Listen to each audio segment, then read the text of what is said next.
Hello dear students, welcome to science class. We are learning about force. And previous day we learned about exploring forces, article 11.3, where we have learned one activity 11.2, where two friends are pushing a heavy box from both sides and from one side. Whereas when the box is pushed by two friends in the same direction, it becomes easier to move. Whereas when the box is pushed by both the direction by the two friends, then there is a chance of not moving of the box, or it can move in any one direction, in which direction the friend apply more force. In the tug of war, same case happened. The rope may not move if two teams pull at it with the equal force, and the team wins in which direction more force is applied. What do these examples suggest about the nature of the force? So force is applied on an object in the same direction add to one another. Now we recall what happened when you and your friend push the heavy box in the same direction in activity 11.2. So if we recall the activity where two friends push the box in the same direction, then by the total force applied by the two friends, it becomes easier to push the box or move the box. If two forces act in the opposite direction on an object, the net force acting on it is the difference between the two forces. So what did you observe in activity 11.2 when both were pushing the heavy box from opposite direction? If both the friends applied same force from opposite direction, then the object will remain in its same position. Because we are going to differentiate between the forces acting in different direction. So again, I am drawing this one. When a box is pushed in opposite direction by the same force F, then F minus F is equal to 0. So total force acting on it from opposite direction is difference of the two forces. It is 0. That means there is no chance of moving of the box. If applied F1 and it is F2, whereas F1 is greater than F2, then the object will move in the direction towards right side. While F2 is greater than F1, that very object will move in the left side. Does it mean that the net force on an object is 0 if the two forces acting on it in opposite direction are equal? Yes.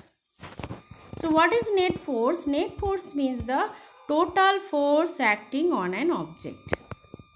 Recall that in the tug of war, when two teams pull equally hard, the rope does not move in any direction. So we learn that a force could be larger or smaller than the other. The strength of a force is usually expressed by its magnitude. We have also to specify the direction in which a force acts. Also, if the direction or the magnitude of the applied force changes, its effect also changes. So student, this paragraph is very important. This one where so you underline in your book the paragraph here. So we learn that a force could be larger or smaller than the other, And the strength of a force is usually expressed by its magnitude. Magnitude means the numerical value of the force. We have also specified the direction. It is very important to express the force. Also, it is if the direction or the magnitude applied force changes, effects also changes. So let us see how does it change.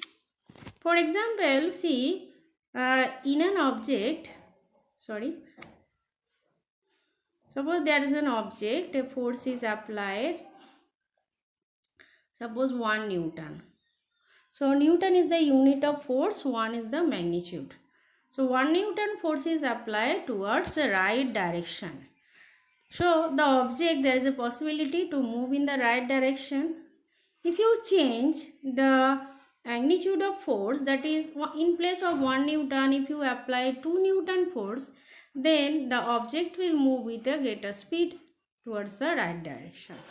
Now keep the magnitude same and you just change the direction. That is 2 Newton force is applied towards left. So when you change the direction, the movement of the objects also change its direction. That means it will move in the direction in which force is applied. So here is the line, it is very important. If the direction or the magnitude of the applied force changes, its effects also changes. That means to express a force, there is requirement of magnitude and direction. So force is a vector quantity which need magnitude and direction to express. It depends on both magnitude and direction. Next, in this box you can see written, in general, more than one force may be acting on an object. However, the effect of the object is due to the net force acting on it. Yes, more than one force may act in from different direction, but the effect also always depends on the net force, that is total force acting on it. About it we learn in higher class. Next, article 11.4. A force can change the state of motion. Let us now find out what happens when a force acts on an object. There is an activity 11.3. Take a rubber ball and place it on a level surface such as a tabletop or concrete floor. Now gently push the ball along the level surface. Does the ball begin to move? Yes. Push the ball again while it is still moving.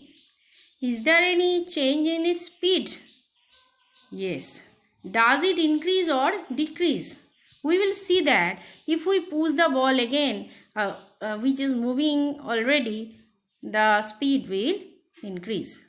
Next, place your palm in front of the ball. Remove your palm as soon as the moving ball touches it.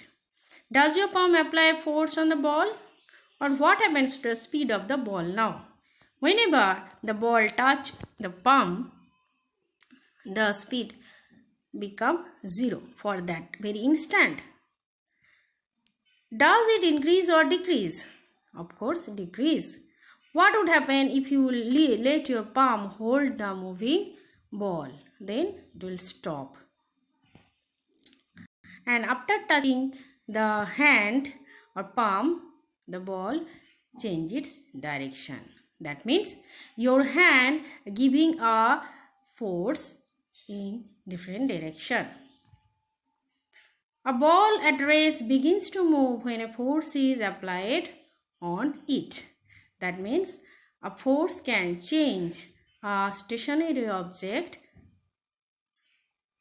into a motional object. You might recall similar situations. For example, while taking a penalty kick, the football, if the player applied force on the ball, before being hit, the ball was at rest, so its speed was 0. The applied force makes the ball move towards the goal. Suppose the goalkeeper dives or jumps up to save the goal.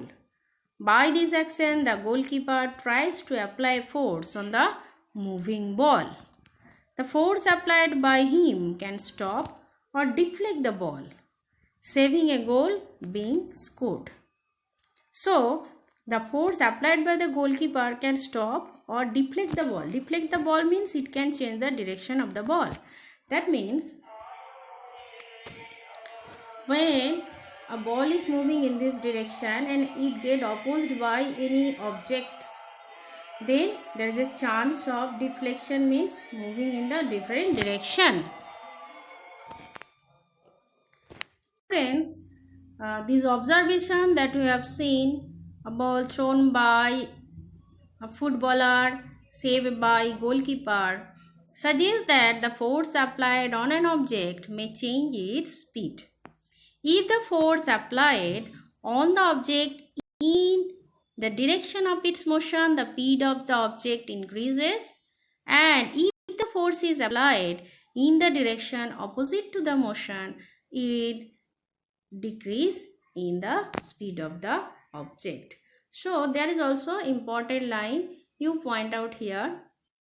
If the force is applied on the object is in the direction of motion, the speed of the object increases, and if in the opposite direction of the motion, the speed of the object decreases. So dear student, underline in your book the lines which are very important. Now there is a question came in mind in Bhujo. I have seen children competing with one another in moving a rubber tire or ring by pushing it, and I now understand why the speed of the tire increases whenever it is pushed. So the tire which is already in motion, when it is pushed continuously, applying force from the outside in the same direction of the motion of the wheel or the tire, the speed of the tire increases. So to move a tire faster, it has to be pushed repeatedly. Yes, and the child is doing the same thing to move the tire faster.